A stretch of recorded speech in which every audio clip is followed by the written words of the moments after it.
firstly, welcome. Welcome to this amazing building, Imagination. Thank you, Imagination, for putting this event on with us. I have to apologise up front for the dodgy tash.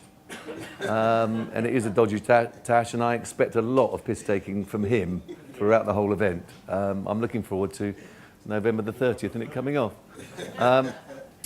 So welcome to the latest in the series of Adapt events. The programme, the agenda that I've been driving as IPA President. So sorry, I haven't introduced myself. Ian Priest, as IPA President, started in April and been driving this agenda for the industry that I've called Adapt. Now, it's all about how we, as an industry, clients and agencies, deliver better commercial creativity. And what we're going to hear from today, it's a bit of a three-way event, this. There's going to be, as you'd expect at Imagination, a sort of multi-experience for you all. Because you're going to get a bit of a Dimbleby lecture from me for 15 minutes. Then you're going to get Piers Morgan interviews Jonathan Mildenhall. And then we're going to get question time, where we'll open up the floor to ask any questions. Jonathan said he will take any question, or I'll try and take any question as well, about commercial creativity. Now, it's important because I joined the IPA as VCCP back in 2002, and the reason I joined as an agency member was for one word. Well, I could say two words, but one word I'll say is effectiveness, but creative effectiveness. And that's what I think the IPA stands for, and it's like a beacon in our industry. And I'm sure not just in our industry in the UK, but around the world, how we're here to deliver great creative work, but that delivers commercially for our clients, but also, very importantly, for ourselves, for the agency world. Because we all know over the last few years, in terms of driving our commercial results, has been a challenge, as well as clients. So, and hopefully we're all coming out of an economic downturn, and this is the chance for us to grow brands for our clients and grow our agencies. So that's really what we're about. And so tonight is really investigating better commercial creativity. Now, what I'm going to do, as you can see up there, so anyone wants to tweet, they're more than welcome. Hashtag IPADapt, or IPAdapt, and all the other Wi-Fi's and passwords, if you can read it, hopefully. I'm not going to read that out, as David Dimbleby would do, wouldn't it? So what I'm going to do is give you a bit of context. So for those who don't know my agenda, I'm trying not to bore you, but I'm going to give you a 10-minute overview to set the context. There you go, in conversation with Jonathan Mildenhall. Now I'm going to hold to tell you a bit more about Jonathan Mildenhall in a second, because I've known Jonathan for a long time, but I'm sure a lot of you know him. He's one of the most famous people in our particular industry. But when I go over into the conversation, I'll introduce him properly then. So let's go through Adapt. Now, what you try and do as IPA President when you join is you try and gauge where it is the industry. What are the things that are concerning us? What are we trying to do? To then try and come up with something to try and drive us collectively to better places. And when I started doing this, I was asked back in December, the mood in the industry was quite different to what it is now. It's an amazing 11-month change of December. I wouldn't say people were pessimistic, but they certainly weren't as optimistic as they are now. And we'd all been through a 3 or 4 year downturn. So the economic pressures of the world we work in, the technological changes happening to our industry, we are genuinely in constant change. So there's sort of technological, economic, and I'd say social change. We all know this, I don't need to tell you, but it is going through the biggest change I think has ever happened to our industry. And anyone good, I think, like Darwin says, how do you survive in a world of constant change? You've got to adapt. We've got to adapt to get better, to deliver better commercial creativity. And when I say we, I genuinely mean it's a cross-industry thing. Because as I say, ad agencies don't make ads on their own, right? They do it with clients. And it's more than very much ads. I come actually from a below-the-line background. So I went into ads halfway through my career. So I look at commercial creativity in the widest sense of the meaning of the word creative. not just in communications, in new products and services and how we approach our businesses. And that's something I'm sure Jonathan will build on. But my agenda, ADAPT, has got a good old-fashioned acronym. Because what areas do you adapt in? Should we be adapting in? Well, they break down to those 5 areas, and of course there's overlap. But what we've done is over the past few months, we're trying to focus 3 months at a time on each of those letters. So the foundation of any good commercial creative work is a fantastic alliance between client and agency, or between client and agencies. Sometimes it's multiple agencies and how we work together as a multiple agency collective. So alliances is something we're in the phase at the moment. We've been doing lots of work, lots of interaction with clients, and we've been doing things called Adaptathons, which is, again, working with your team, actually, Paul and team and Julian. We've worked together on creating this idea of the brand Adapt and the program, and Adaptathons, the idea of hackathons, where we get clients and agencies and the industry together to look at an area, experiment, and then go out and experiment more in your own companies and with your own client relationships to build better practice and out bad practice. So the foundation of commercial creativity is a strong alliance. And I've been trying to say, it is slightly weird how much effort we put into pitches. When management consultants look at us as an industry, they do take the piss, actually. They sort of say, so you give your product away, and you 5 of you go into something you don't get paid for it, and you only get paid for it if you win, and you get paid on the inputs of what you do once you've actually started the contract. And I know I'm being slightly facetious, but more partnerships. We know that better partnerships and even longer term partnerships produce better work. And I could go through a ream of evidence, which we've got, to prove that, but we still pitch too much.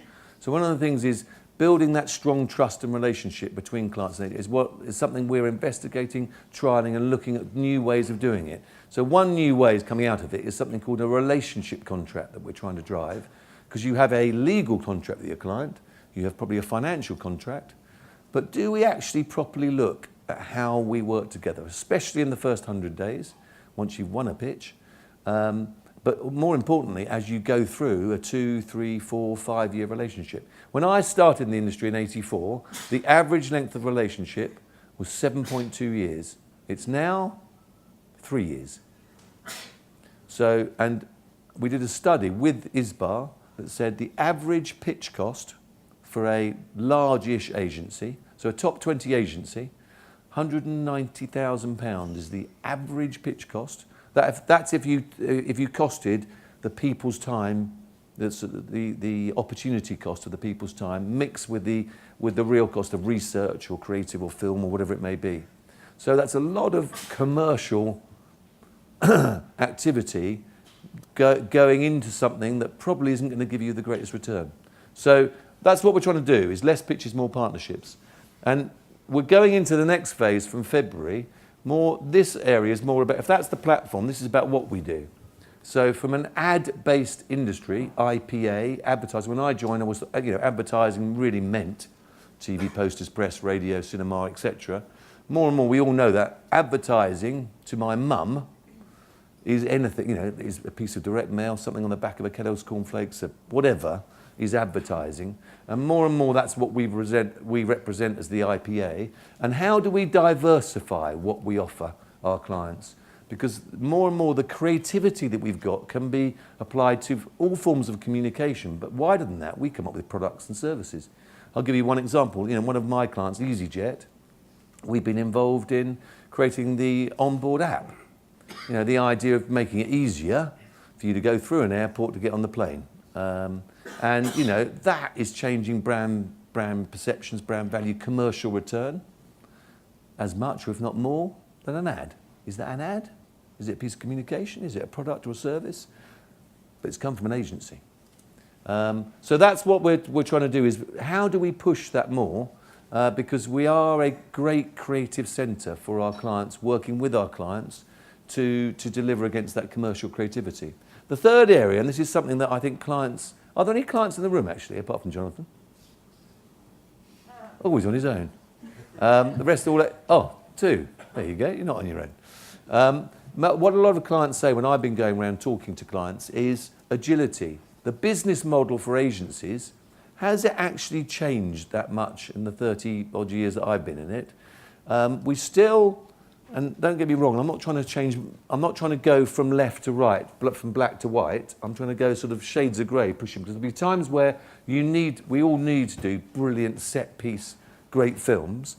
But more and more, as we live in a 24/7, always on world, how agile are we from briefing to ideation, to production, to evaluation?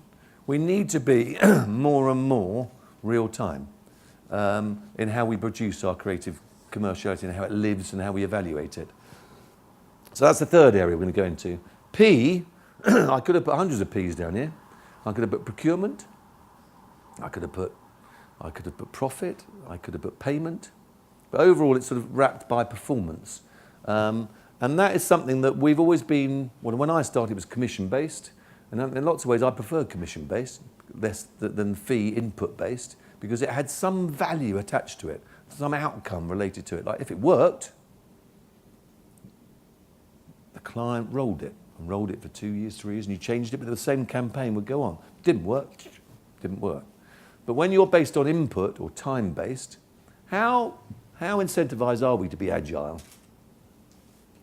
Don't know. Yeah, so the more we can get into value or outcome-based, less input, more outcome-based, and it's something that Jonathan's been looking at as Coke, as how do we do that to be rewarded for performance, as well as input, or more than input. And the last one here, and I know Jonathan's passionate across all 5 of these areas, as I am, is T for talent. That's what we are about as an industry, and that's what we've always been about, but how we diversify, how we get more diversified talent from more diversified backgrounds, but also more diversified skills. Because I could have put T for technology, because more and more we are working with technology, and how do humans and technology deliver great creative ideas? And that will need T for training. So there are lots of letters, but that's really what we're trying to do, is drive better commercial creativity across those 5. And we're doing it as an industry-wide initiative. So the IPA are doing it with IPA groups, but we're also created our own client council, which I'll touch on in a minute. And we are working with ISBA, the Marketing Society. We're working with Oystercatcher, AAR, all sorts of intermediaries. We're working with Marketing Magazine as well as Campaign. So it's a magazine that is literally targeting clients and agency. And it really is, we're building momentum about how do we adapt, not just agencies, but clients and intermediaries to get better. Because if we get better, we're going to stay ahead as London and the UK in the whole field of advertising and its wider services. And the Client Council, and I'm not just saying that because he's here, but the first person I asked to go on the Client Council, the IPA have never invited the clients formally into working with the IPA. They've invited them to events like this, but we've actually created a council who give us counsel of how to adapt in these various areas. And it means both clients and agencies. And you'll see Jonathan there, but we've got 12 from various sectors, deliberately senior marketing people who've, over half of them, and this is quite deliberate, have been from an agency background. So they've seen both sides of the fence to see what we should be adapting and how we should be adapting going forward. And you've got different people like a creative. I used to be a creative director of VCB, now gone to Google. You've got someone from government. You've got all sorts of things in there to represent our industry. And as I say, part of Adapt, we're going to be writing. There's papers, there's various think tanks, there's a whole range of initiatives we're doing. But one key thing, and hence imagination have been involved, is events like this, but key events that we're doing 5 times around each of those areas called Adaptathons, this idea of hacking. And we've done the first one, 3rd of October. We had 180, I think it was, clients and agencies and intermediaries. And we're experimenting off the back, and I've given you a flavour of that, and you should have seen that in the press. You should have seen blogs. You should have seen that going around in social media. And it is gaining some momentum, I'm glad to hear, glad to see. And we move into diversification in February. And those dates are down, and you can find more about this on the IPA website. And for that first Alliance Adaptathon, we thought, right, what we're going to do is we're going to provoke. We're going to slightly provoke. We're going to inspire. We're going to come up with experiments. But the provocation, and there were 30, I think there were 35 clients in the room, were, well, it's all your fault actually. Nothing to do with us. It's clients get the advertising they deserve, which is something that back 50 years ago, Mr. Ogilvy said, which is all about how clients and agencies work together. And Jonathan said it at Cannes last year, slightly different, but the agencies they deserve. You know, the client's got a real input into picking the right agency and helping come up with the best work. So it really is a two-way thing, this. It's not the agency's fault, the client's fault. It's how do you work together when to as we all know, better relationships mean better work. And Jonathan's been really vocal, not only in Cannes, but he's been writing this one here that came out in Marketing a couple of months ago, but the idea of creativity, the bedrock of success. And he's going to build more on that today, so I won't steal his thunder. And this one here, if you haven't seen it, is how long ago did you send that out on the Content 2020? If you haven't seen it, go on YouTube and see what Coke did in terms of opening their strategy up about content and how they wanted basically creativity. They wanted to open up to creativity. How long ago was that you did that? Put it up there 2 years ago. 2 years ago.